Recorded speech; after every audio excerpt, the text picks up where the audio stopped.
दोस्तों नमस्कार, मैं हूं राजेश्वर वशिष्ठ और मेरे साथ हैं किरण संधू। जैसा कि आप जानते हैं, किरण संधू और मैं मिलकर यहाँ बहुत सारी पुस्तकों पर चर्चा करते हैं। किरण संधू एक बहुत फेमस कॉर्पोरेट ट्रेनर हैं। दुनिया भर में आपने तरह तरह की मैनेजमेंट ट्रेनिंग्स इम्पार्ट की हैं और ये हमारा सौभाग्य है कि आप अब रेडियो बूस्ट की रीच में हैं और कभी कभी हमें बुलाते हैं और ये हमें मोबिलाइज करती हैं, चर्चाएं होती हैं बहुत सारी पुस्तकों पर।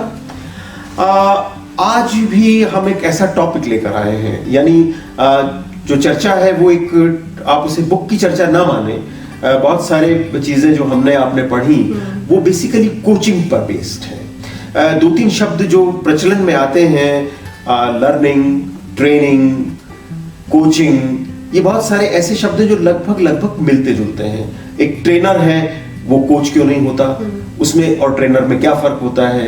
एक कोच है, वो ट्रेनर से किस तरह से डिफरेंट होता है, और किसी व्यक्ति को कोई चीज सिखाने के लिए, डेवलप करने के लिए ट्रेनिंग की जरूरत है या कोचिंग की जरूरत है। तो ये बहुत सारे सवाल हैं और मेरे ख्याल से एक कॉर्पोरेट ट्रेनर के सामने ये सवाल बार बार उठते होंगे। आप चाहे भारत में ट्रेनिंग दें या विदेशों में दें, कहीं पर भी दें, आपको कभी कभी लगता होगा कि इसे प्रॉपर कोचिंग की जरूरत है, इसे ट्रेनिंग की जरूरत है। तो बेसिकली टेक्निकलिटीज आप हम लोग समझते हैं जो उन चीजों से जुड़े हैं, लेकिन एक साधारण व्यक्ति नहीं समझता। तो मेरा बड़ा बेसिक सवाल जिससे मैं चाहूंगा कि आप शुरुआत करें, वो ये बताएं कि आफ्टर ऑल ये कोचिंग है क्या चीज, ये ट्रेनिंग से कैसे डिफरेंट है। जरूर। तो सबसे पहले नमस्कार एंड रेडियो बूस्ट के श्रोताओं और दर्शकों को प्यार भरा हेलो। एंड राजेश्वर सर जी, आपने बोला कि रेडियो बूस्ट का सौभाग्य, मेरा भी उतना ही बड़ा सौभाग्य है कि मुझे अवसर मिलता है बार बार यहाँ पे आने के लिए। तो जो आपका क्वेश्चन है कि भाई ये कितना फर्क है, चलिए इसको ना मैं थोड़ा सा अलग एंगल से एक्सप्लेन करने की कोशिश करती हूँ, जो आसान भी हो और लोग इससे कनेक्ट भी कर पाए। आई एम श्योर हम में से बहुत लोगों ने ये बड़ी प्रसिद्ध मूवी रही है चक दे, सलमान शाहरुख खान की। तो जिन्होंने ये मूवी देखी है, ये फिल्म देखी है, उनको देख के कुछ ये जरूर लगा होगा कि शाहरुख खान ने उस मूवी में जो अपना किरदार था, कैरेक्टर था, वो उनका कोच का था। तो अगर हम समझना चाहते हैं कि भाई एक कोच क्या क्या करता है, तो हम उससे आइडेंटिफाई कर सकते हैं। तो वो सिर्फ वहां पे उन्होंने अपनी पूरी टीम को सिर्फ के हॉकी का शॉट गोल पोस्ट से कितना दूर रहना है, कितना फ्रंट में लेना है, राइट में लेना है, सिर्फ वो ही नहीं किया, वो तो किया ही, पर उसके अलावा उन्होंने पूरी टीम में क्या चल रहा है, कहाँ पे क्या रिश्ते टूटे हुए हैं, दूसरे लोगों के साथ क्या, किस इंसान में खुद ही अंदर क्या टूटा हुआ है, किस चीज के, किस पहलू के, लाइफ के किस पहलू को मुझे पहले समझना पड़ेगा इसके पहले कि मैं फील्ड में जाके अपना प्रदर्शन करूं। सो सिमिलरली कॉर्पोरेट वर्ल्ड में भी जो एक कोच है वो ये सब करता है। फिर उसके बाद में जरूरी नहीं होता है कि हर चीज ट्रेनिंग में ही जाके उसके उत्तर मिले। बहुत बारी जो जर्नी रहती है किसी भी ऑर्गेनाइजेशन या किसी भी व्यक्ति की, वो आपको ऐसे समझ भी सकते हैं कि बहुत एक लंबी इनिंग्स हो जाती है। तो कोच आपको कभी जब आप गिरते हैं या संभल रहे हो, वो आपके लिए कहीं ना कहीं बैकग्राउंड में रहेगा। बट कोच, जैसे मैं अपने अनुभव से अगर शेयर करूं, तो मैं अपने सारे कोचीज को during our first warm up meetings and catch up में उनको ये एक्सप्लेन करने की कोशिश करती हूँ कि I will help you to look in a direction, but I will never tell you what to see. बिल्कुल सही। तो इसको, हाँ जी, इसको समझने के लिए कि आई विल हेल्प यू। चलिए इसको समझने के लिए मैं आपको एक चुटकुला सुनाता हूँ। जरूर सुनाइए। लाइटर वेन की तरफ थोड़ा सा बढ़ते हैं। हुआ ये एक बड़ा कैरेक्टर है जो चुटकुलों में बार बार आता है, मुल्ला नसरुद्दीन। हाँ जी। तो मुल्ला नसरुद्दीन अपने घर से निकल के रोज नदी के किनारे तक जाते थे और उनका मन करता था कि मैं नदी पार करके उधर जाऊं। क्योंकि उन्हें एक लड़की से प्रेम हो गया था और वो लड़की नदी के दूसरे किनारे पर एक ही लड़की से प्रेम हुआ? टाइम लिंक की बात कर रहा हूँ मैं, टाइम लिंक की बात कर रहा हूँ। Okay. उस वक्त जिस समय वो आते थे उस समय उस किनारे वाली लड़की से प्रेम हो गया था। उस किनारे वाली लड़की, उस किनारे वाली लड़की से प्रेम हो गया था। तो बार बार उनका मन करता था मैं जाऊं, लेकिन वहां पर कोई नाव नहीं थी और लोग ये कहते थे कि भाई यहाँ तो तैर कर ही जाना पड़ता है। तो मुल्ला, तुम्हारी प्रेमिका तैरना जानती थी तो वो आके तुमसे मिल गई। अब अगर तुम्हें जाना है तो तुम्हें तैरना सीखना होगा। तो मुल्ला ने कहा कि यार तैरना तो सीखना होगा, ठीक है, तो कैसे सीखा जाए तैरना? तो किसी ने कहा कि यहाँ पे बहुत सारे लोग हैं जो तुम्हें पानी में लेके जाएंगे और वो तैरना सिखाएंगे। तो उसने कहा नहीं, मैं उतना सब नहीं करूंगा। तो मुल्ला लौट के आ गए। लौट के आने के बाद उन्होंने तैरने पर कई सारी प्रसिद्ध किताबें पढ़ी, कई सारे लोगों से डिस्कस किया कि तैरना कैसे चाहिए। तो जिन लोगों ने से डिस्कस किया उन्होंने बताया कि अंदर जाके हाथ भी चलाने चाहिए, पांव भी चलाने चाहिए, गर्दन को बाहर रखना चाहिए, सांस लेने की कोशिश करनी चाहिए। ढेर सारी बातें सीख साख के मुल्ला आ गए और उसके बाद कहने लगे कि अब मैंने प्रॉपर ट्रेनिंग ले ली है, मैं जान गया हूं, मैंने पढ़ लिया है कि तैरना क्या होता है। और मुल्ला पानी में जैसे ही उतरे वैसे ही मुल्ला डूबने लगे। वो सारी ट्रेनिंग फेल हो गई। उसके बाद मुल्ला बाहर निकले और बाहर निकल के कहने लगे जब तक मुझे तैरना नहीं आएगा मैं दोबारा नदी किनारे नहीं आऊंगा, प्रेमिका जाए भाड़ में। तो यहाँ मुश्किल बात ये थी कि ट्रेनिंग से सारे काम नहीं होते, कोचिंग की जरूरत थी। एक बड़ा सामान्य सा साधारण सा व्यक्ति नदी में जो उनको पहले दिन ले जाता, वो उनके साथ साथ तैरते हुए जाता, वो उनके हाथ पांव पकड़ के ऊपर नीचे करके दिखाता। तो ट्रेनिंग और कोचिंग में बस फर्क इतना है कि कोचिंग में प्रैक्टिकल एस्पेक्ट जुड़ा होता है और ट्रेनिंग में बहुत सारी रिसर्च बेस्ड जो फाइंडिंग्स कोचेस देते हैं वो सब शामिल होता है। बिल्कुल।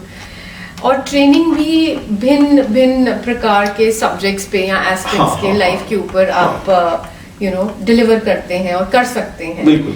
और दोनों चीजों के लिए ही जो व्यक्ति कर रहा है उसका खुद का भी एक्सपीरियंस होना बहुत जरूरी होता है। जरूरी है, हाँ। अब जैसे कोच वही बन सकता है। बिल्कुल। अब किसी को मान लीजिए प्लेन उड़ाना ही नहीं आता, तो वो इंस्ट्रक्टर, क्योंकि एक ट्रेनर के भी बहुत रोल्स होते हैं, कभी आप इंस्ट्रक्टर होते हो, कभी आप एडमिनिस्ट्रेटर होते हो और कभी ट्रेनिंग के अंदर आप फैसिलिटेटर होते हो। बिल्कुल, फैसिलिटेटर। तो ये तीनों पहलू भी बड़े जरूरी हो जाते हैं। तो आप कितने भी अच्छे व्यक्ति हो, लेकिन अगर आपको वो स्किल ही नहीं आता तो आप क्या करोगे? आप सिर्फ किताबी इंफॉर्मेशन जाके वहां नहीं दे सकते। बिल्कुल ठीक कहा आपने। मैंने देखा है बैंकिंग ऑर्गेनाइजेशंस में, बैंकों के बहुत सारे ट्रेनिंग कॉलेजेस होते हैं, वहां पे नई नई जानकारियां उनको दी जाती हैं, बताया जाता है कि किस तरह के चेंजेस हो रहे हैं। लेकिन उसके बाद होता यह है कि उस ट्रेनिंग के दौरान उन लोगों को लेकर ब्रांचेस में भी जाया जाता है जहां जहां काम हो रहा होता है और वहां ये देखना होता है कि आपने थ्योरी तो पढ़ ली, जो प्रैक्टिकल एस्पेक्ट है वो प्रैक्टिकल एस्पेक्ट किस तरीके से थ्योरी से डिफरेंट होता है। तो वहां तो कहते हैं थ्योरी और प्रैक्टिस कई बार बहुत डिफरेंट होती हैं। बिल्कुल। तो यही मुझे लगता है जब थ्योरी और प्रैक्टिकल दोनों मिल जाते हैं तब कहीं जाके एक कोच का रोल कंप्लीट होता है। बिल्कुल। और बहुत जगह ये नॉमेनक्लेचर या एक तरीके का एक नाम कह सकते हैं, जैसे लाइफ कोच, या कई लोग अपने आप को एग्जीक्यूटिव कोच बोलेंगे, या कई अपने आप को वेल बीइंग कोच बोलेंगे। तो ये, और ऐसा नहीं है कि लाइफ कोच का मतलब भाई आपको लाइफ के बारे में सब पता है और दूसरे को कुछ नहीं पता, वो भी तो अपने अनुभव लेके आए हैं। लेकिन ये जरूर है कि आप कोई भी कोच, जैसे अगर मैं अपनी बात करूं, जब आप अपने कोची के साथ काम करते हैं तो आप भी बहुत चीजें सीखते हैं। आप सिर्फ देते ही नहीं, it's a two way journey, it's a two way process. जैसे थोड़ी देर पहले हमने दूसरी किताब पे चर्चा करी थी, फॉलोवरशिप। तो कई बार आपको अपने कोची से भी बहुत चीजें सीखने को मिलती हैं, अनुभव करने को मिलती हैं। बिल्कुल। आप देखिए ना, बेसिकली जो कोचीज हैं वही तो सारी तकलीफें फर्स्ट हैंड देखते हैं। आप जब कोच बन जाते हैं, पहले तो आप भी कोच ही रहे होते हैं, बिल्कुल, लेकिन जब कोच बन जाते हैं तो फिर आपको लगता है सब चीजें बड़ी आसान है, पानी में जाके तैरने में क्या मुश्किल है। और आप बताते हैं हाथ ऊपर करो, पाँव नीचे करो, थोड़ा अपना बैलेंस बनाओ, बॉडी को इस तरीके से रखो। लेकिन वो तकलीफ जब आप पहले दिन पानी में तैरने आए थे, तब आपके कोच ने आपको बताया था, उस बात को आप भूल जाते हैं। इसलिए बड़ा सही इशू आपने छुआ है कि कोच को ये भी समझना चाहिए कि जब वो कोचिंग दे रहा है, तो जो कोचिंग ले रहा है यानी कोची जो है, उसकी स्थिति क्या है, उसकी साइकोलॉजी क्या है, बिल्कुल उसे समझे बगैर कोचिंग करना बड़ा मुश्किल है। इसी तरह से मेरा ख्याल है, फॉर एग्जांपल जिस तरीके से कार मैन्युफैक्चरिंग प्लांट्स हैं या दूसरी इस तरह की इंडस्ट्रीज हैं, उन इंडस्ट्रीज में आपका सिर्फ इंजीनियर होना काफी नहीं है। आप मैकेनिकल इंजीनियर तो हैं, आपने पढ़ा तो है, लेकिन बेसिकली किस हैमर के नीचे जाके कौन सी शीट क्या शेप लेगी, वो तो करके देखने पर ही पता लगेगा। बिल्कुल, वो जिसको कहते हैं ना रियल टाइम एक्सपीरियंस। यस। चलिए, ये तो हमने लोगों को समझा दिया कि भाई ट्रेनिंग और कोचिंग दो डिफरेंट चीजें होती हैं, और ट्रेनिंग बेसिकली एडुकेशन बेस्ड एक एक्सपीरियंस है जिसको इकट्ठा करके एक जगह आपको बता दिया जाता है और वो आपको समझा देते हैं यू आर ट्रेन्ड। लेकिन ट्रेनिंग का मतलब ये नहीं है कि आप किसी काम को ठीक से कर पाएंगे, आपको प्रॉपर कोचिंग भी मिलनी चाहिए।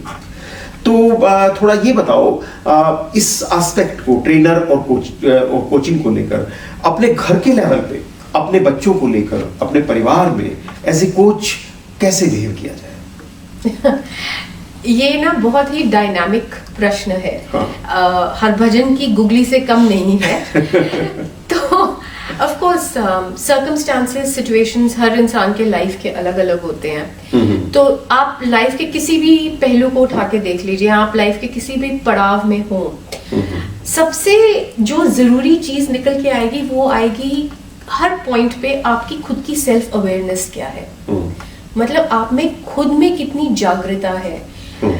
मैंने ऐसे काफी लोगों को देखा है, अनुभव किया है बहुत क्लोज क्वार्टर्स से भी, कि एक बोर्डरूम या मीटिंग रूम में एक चीज को डिलीवर करना अलग बात है, और उसी चीज को जब आप अपने ऊपर आती है वो चीज, अपने नियर एंड डियर वालों के साथ या अपनी फैमिली परिवार के अंदर ऐसी सिचुएशन आए और आप तभी वैसे बिहेवियर्स ना कर पाए जिनके बारे में आप बहुत, जिसको कहना चाहिए ना, बड़े जोरों शोरों से डींगे मार के बोलते थे कि नहीं अगर ऐसी सिचुएशन हो तो आपको ऐसे बिहेव करना चाहिए, तो वो आपका रियल टेस्ट होता है। और अगर आप ही की वो सेल्फ अवेयरनेस नहीं है या आपने खुद ही उसको सप्रेस कर दिया है, तो आप कैसे बिहेव करोगे, उस सिचुएशन से कैसे निकलोगे और आपका बिहेवियर से दूसरे लोगों पे क्या प्रभाव असर पड़ेगा, वो बहुत अलग चीज है।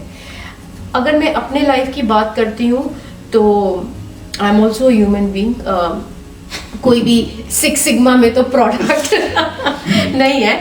हाँ, प्रयास जरूर होता है, पर गलतियां भी होती हैं, लेकिन उन गलतियों से मैं कितनी जल्दी सीखती हूँ और कितनी जल्दी उभर के आती हूँ। वो कहते हैं ना, it's not success that is the greatest teacher, it's actually our mistakes इसमें भी एक बात जोड़ूं, अगर आप सीखना चाहो। हाँ, इसमें भी एक बात जोड़ूं मैं, जो आपकी मिस्टेक्स हैं उनको लोगों के साथ शेयर करने की आप में हिम्मत है कि नहीं है? बिल्कुल, ये हिम्मत ही आपको कोच बनाती है। जैसे मैं अभी इस कोरोना टाइम की आपसे बात करूं, कुछ दिन पहले आपसे चर्चा भी हुई थी कि हमारी सोसाइटी में एक 15-16 साल के बच्चे ने सुसाइड किया।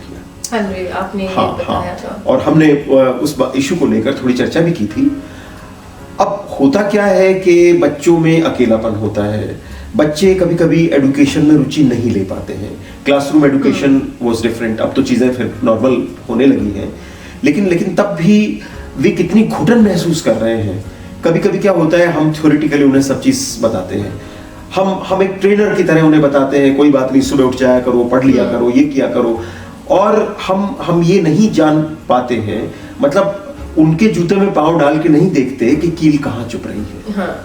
तो बेसिकली अगर हम घर में हैं, हम एक मदर हैं, एक फादर हैं, एक ब्रदर हैं, एक सिस्टर हैं, तो बेसिकली हम उनकी केयर तब कर पाएंगे जब हम उनकी उन तकलीफों को थ्योरेटिकल सॉल्यूशंस से आगे बढ़ के सोचें। बिल्कुल, और ये चीज मैंने बहुत परिवारों में भी देखी है कि बड़ा आसान हो जाता है बड़े लोगों को ये बोलना, जो भी जिसका रोल होगा, कि नहीं तुम बाहर जाओ, तुम खेलो, कोई गेम सीखो, और खुद वो उससे बहुत विपरीत कर रहे हो। बिल्कुल, एग्जैक्टली। तो अगर आप कुछ चीज बता रहे हो तो कम से कम फिर इतना एफर्ट करना बहुत लाजमी है कि आप उस यंगस्टर के साथ फिर खुद ही जाके थोड़ा टाइम स्पेंड करो, अपना लैपटॉप बंद कर दो, या अगर आप कुछ दूसरा कार्य कर रहे हो तो उससे टाइम निकालो। सिर्फ जिसको कहते हैं ना, बहुत बारी मेरे नीसेस और नेफ्यूज भी मेरे को आके बोलते हैं, oh my parents just keep giving me ज्ञान। ये शायद एक्सप्रेशन बहुत लोग इससे कनेक्ट कर पाएंगे, और ये सच्ची बात है, और इसमें हमें एडमिट करना चाहिए कि हम बहुत बारी, जैसे आपने बोला, हम भूल जाते हैं कि भाई दूसरे की सिचुएशन या उसकी तकलीफ क्या है। एक रियल लाइफ एक्सपीरियंस आपसे शेयर करूं, इन कोरोना डेज में होता ये था कि लोग अपने घरों में बंद होकर रह गए थे। बड़े लोगों ने फिर भी अपने रास्ते खोज लिए थे, लेकिन सबसे ज्यादा मुश्किल जो रोल था वो अप्रोक्सीमेटली 8 साल से लेकर 12-13 साल तक के बच्चों का था। उन बच्चों में भी खास करके लड़कों का था। लड़कियां थोड़ी सबड्यूड होती हैं, वो अपने घर के माहौल में या उस तरह के रास्ते खोज लेती हैं, पढ़ लेती हैं, बैठ लेती हैं। एडेप्टेबिलिटी थोड़ी लड़कियों की अलग होती है। तो हमारी सोसाइटी में हमने महसूस किया बहुत सारे दोस्तों के साथ मिलकर कि जो खास तौर पे लड़के हैं, और एक बड़ी सोसाइटी में उनका नंबर भी कोई कम नहीं था, लगभग 30-40 ऐसे लड़के थे जो 8 साल से लेकर 12 साल के बीच में थे। बड़ी सारी रेस्ट्रिक्शंस थी, आप नहीं आएंगे, ये करेंगे, वो करेंगे, डिस्टेंस मेंटेन करेंगे। तब भी हमने एक स्टेप उठाया। हमने मैनेजमेंट के लेवल पे ये कहा कि मॉर्निंग में अराउंड 7 हम लोग एक बहुत बड़े पार्क में रहेंगे। हमने तय किया कि हम एक दूसरे के बीच में 3 फीट का अंतर रखेंगे। लेकिन सुबह सुबह हम कुछ नहीं करेंगे, हम एक ब्रिस्क वॉकिंग करेंगे। हम एक पूरा ग्रुप बनाते थे और उनसे उनके चक्कर लगवाते थे। और जान के आपको हैरानी होगी, इसके रिजल्ट्स बहुत अच्छे थे। वो सुबह 1 घंटा, जब कुछ बड़े लोग हम लोग साथ होते थे, उनके बीच में जब वो 1 घंटा लगा के जाते थे तो वो सिर्फ चलते नहीं थे, वो दिन जो उन्हें कहना होता था, अपनी सारी फ्रस्ट्रेशन भी निकालते थे। और हम कहते नहीं बेटा थोड़ा तेज चलो, थोड़ा ठीक से चलो। यानी वो बड़ी मामूली किस्म की चीज थी, लेकिन तकलीफ के क्षणों में वो कोचिंग भी बड़ी महत्वपूर्ण रही। सिर्फ उन्हें ये कह के घर में नहीं बिठाया जा सकता था, उनके पेरेंट्स के पास वक्त नहीं था, वर्क फ्रॉम होम था, माँ बाप लग जाते थे। तो हैरानी की बात ये थी कि एक लेवल के बाद उनमें से ही कुछ बच्चों ने, आपको मैं बताने की बात जो निकल के आ रही है, उनमें से ही कुछ बच्चे कोच बन गए। और मैं अभी कल परसों बड़ा हैरान हो रहा था, शाम को 5 बजे से 6 बजे के बीच में उन बच्चों ने मिलकर एक ग्रुप बना लिया है और वो योगा क्लासेस चलाते हैं अपनी, उन्हें किसी ट्रेनर की जरूरत नहीं है। और ये इतना सुंदर एग्जाम्पल आपने हमारे साथ शेयर किया है, क्योंकि यही है कि आप दूसरों को एम्पावर करते जाइए। ये सिर्फ अपने तक सीमित करके नहीं रखना है। ये एक ऐसी कला है जो आप जितना ज्यादा शेयर करोगे, जितना ज्यादा लोगों के साथ आप बांटोगे, उतना ही इसका बेनिफिट ज्यादा से ज्यादा लोगों को मिलेगा। और सोचने की बात ये भी है कि वो बच्चे इन्फ्लुएंस हुए क्यों? क्योंकि जो आप लोगों की मैनेजमेंट बॉडी रही होगी, कहीं ना कहीं पे जानते या अनजाने में भी एक ट्रस्ट बना होगा। तो कोई भी कोचिंग अगर आप किसी भी फील्ड की लें, सबसे पहले अगर आप वो ट्रस्ट बना सकते हो अपने कोचीज के साथ, चाहे वो एकेडमिक कोचिंग की बात हो या नॉन एकेडमिक कोचिंग की बात हो, एक तरीके का बॉन्ड, रिपो, ऑनेस्टी, जहाँ पे जो कोची है उसको ये पूरा भरोसा हो कि कुछ भी मेरे दिलो दिमाग में चल रहा होगा, मेरा कोच मुझे जज नहीं करेगा, मैं बेधड़क बोल सकता हूँ या बोल सकती हूँ, शेयर कर सकता हूँ। तो वो बहुत जरूरी है। आपने कितनी किताबें पढ़ी हैं या नहीं पढ़ी हैं, वो आपका कोची आपसे पहले नहीं पूछेगा। बिल्कुल। वो आपका एक ऑरा, आपकी क्या पर्सनालिटी है, आप उनसे कैसे इंटरपर्सनल या आपके उनके साथ क्या संबंध है, आप उनको कितना कंफर्टेबल फील कराते हो, कितनी जल्दी उनको ओपन अप करने की आप में एबिलिटी है, ये सब चीजें तय करती है कि आप कितने इफेक्टिव कोच हो। कोच तो खैर बहुत लोग शायद बन सकते हैं, लेकिन इफेक्टिव होना वो बहुत जरूरी है। वो एक और ही पहलू है अलग क्वालिटी कोचिंग है। का। हाँ। बिल्कुल। एक और जो आउटकम इस पूरे मेरे अनुभव से निकला था वो ये था कि 1 घंटे की ब्रिस्क वॉकिंग कराने के बाद हम उन्हें 10-15 मिनट के लिए और रोकते थे और ये कहते थे कि तुम में से किसी ने कल कोई चीज पढ़ी है तो हमारे साथ शेयर करो। आप जान के हैरान हो जाएंगी, 8 साल से 12 साल के बच्चों के बीच में इतनी सारी इंफॉर्मेशन उनके पास थी। एक बच्चा तो दुनिया भर की बेस्ट कार्स के बारे में जानता था। देखिए 10 साल का लड़का, उसे सारी दुनिया भर की बेस्ट कार्स कौन कौन सी हैं और वो कारें एक दूसरे से किस तरह से डिफरेंट हैं सब जानता था। एक बच्चा सैटेलाइट्स के बारे में जानता था, एक बच्चा न्यूक्लियर एनर्जी के बारे में जानता था। इतनी सारी चीजें होती थी और उन्हें वो हम कहते थे चलो 5 मिनट में अपनी बात बताओ। तो कई बार एक बात और समझानी पड़ती थी, वो भी समझने की बात है। वो टाइम ज्यादा लेने लगते थे तो हम उन्हें ये कहते थे कि अपनी बात आपको 5 मिनट में कहनी आनी चाहिए। तो कोच को ये भी बताना होगा कि आपको कम टाइम में किस तरीके से अपनी बात कह देनी है। 1 घंटे में तो उस बात को कोई बताएगा। हाँ। उसी बात का जिस्ट भी आपको बनाना आना चाहिए और 5 मिनट में आप वो बात कह दें। तो ये भी एक बड़ा मजेदार एस्पेक्ट रहा। अच्छा ये बताइए, इंडस्ट्रीज में इस तरह के एक्सपेरिमेंट आप लोग किस तरह से करते थे? इंडस्ट्री में तरह तरह के चैलेंजेस जो निकल के आते हैं। अब हर चैलेंज का एक सोल्यूशन तो नहीं हो सकता, जिसको कहते हैं ना one shoe doesn't fit all.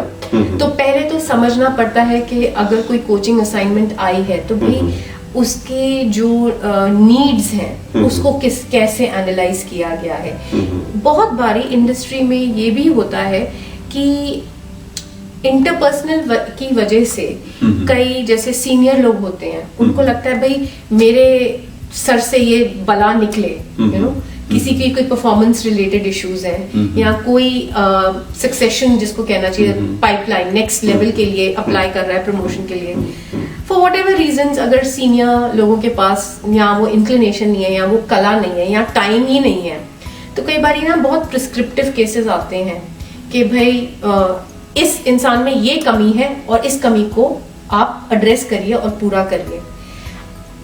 पर अगर आप फेस वैल्यू पे ये चीजें लेते हैं अपना बगैर, जिसको कहना चाहिए ना ड्यू डिलिजेंस किए या डिपस्टिक एनालिसिस किए, कि मतलब आप खुद भी जाइए उस व्यक्ति के साथ। एक तो हो गया मैंडेट कि ऑर्गेनाइजेशन ने बोला है, दूसरा है कि आपका गट क्या कहता है।